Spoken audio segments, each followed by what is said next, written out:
Okay, so in this video, we're going to be learning about Sandy Lane, how we turn right in Sandy Lane.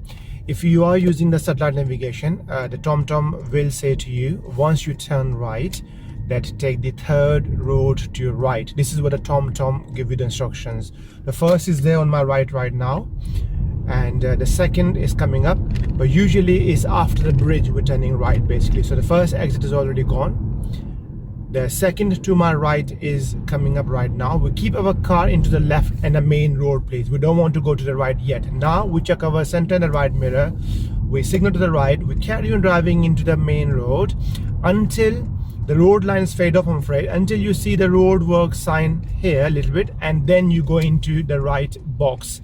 Once you go into the box, you stop if there's oncoming car coming. Once the car goes, then you can look inside the road as well, and you can turn nice and gentle. Now this is a Sandy Lane, quite busy road and a very narrow road.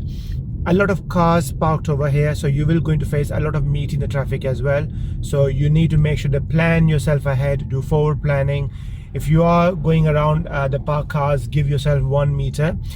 Even though this road is 30 miles per hour road, we don't need to do 30.